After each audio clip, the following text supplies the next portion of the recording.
اس کو کہتے تھے حجرہ، اس کو کہتے تھے غرفہ۔ تو حجرے کے اندر جو اس حصے کے اندر حضور کا انتقال ہوا، اور جب انتقال ہوا تو وہیں پہ دفن کیا گیا، اور آج تک روضہ پاک وہیں پہ ہے۔ ساری امت جو اتھے سلام پیش کرن جاندی۔ یہ کس کا گھر ہے؟ کوئی پوچھے تو یہ کس کا گھر ہے؟ یہ حضرت امی عائشہ رضی اللہ عنہ کا گھر ہے۔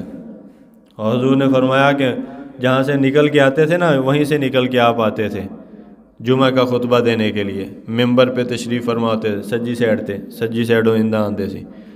تو آپ نے فرمایا جو میرے حجرے اور میرے گھر کے درمیان ہے، ما بین بیتی و ممبری روضۃ من ریاض الجنہ، یہ جنت کے ٹکڑوں میں سے ایک ٹکڑا، ایک باغ ہے، جنت کے باغوں میں سے اللہ نے اس کو باغ بنا دیا، اس کو کہتے ہیں ریاض الجنہ۔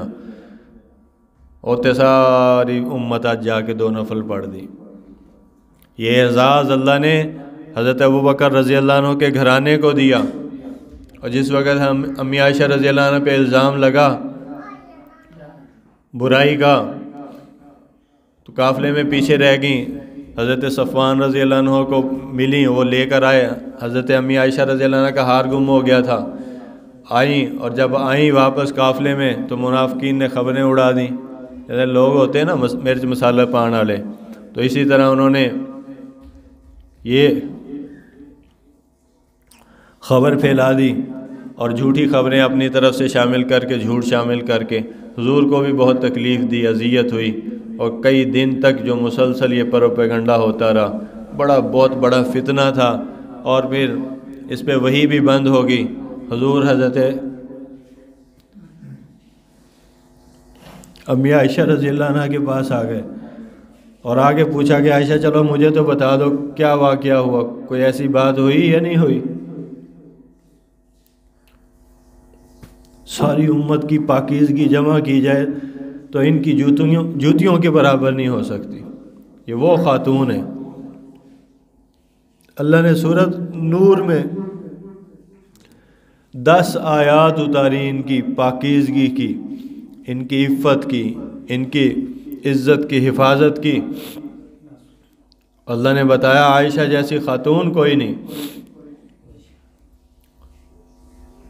اور ان کے والد کا یہ حضرت ابوبکر رضی اللہ عنہ کا حوصلہ تھا اس وقت میں، کتنا پروپیگنڈا ہو رہا ہے بچی کے خلاف، بیٹی کے خلاف، حضور کے گھر والوں کے خلاف، لیکن ایک زبان پہ ایک لفظ نہیں لے کر آئے، ایک زبان تے لفظ نہیں لے آنا۔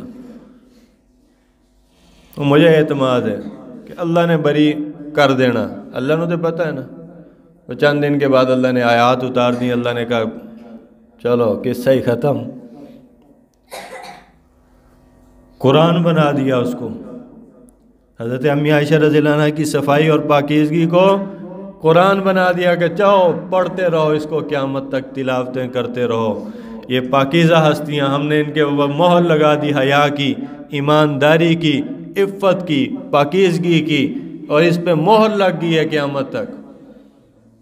اور حضور کا روزہ اللہ نے وہی منتخب کیا، حضرت عائشہ رضی اللہ عنہ حجرہ، اتھے ہی روزہ بنوں گا، اتھے ہی دفن ہوں گے، اتھے ہی ساری امت آؤ گی قیامت تک۔ کونے خدرے تو پوری کائنات میں جہاں امت ہوگی، حضور کا کلمہ پڑھنے والے اسلام پیش کرنے کے لیے امی عائشہ رضی اللہ عنہ کے حجرے تھے، آؤ گے تھے۔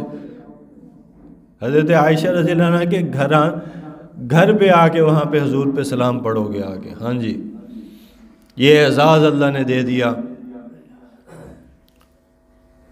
تو یہ اتنے سخت پروپیگنڈے میں بھی ایک لفظ نہیں آیا، صرف اتنا کہا حضرت ابوبکر نے، اتنا کہا، حوصلہ دیکھیں۔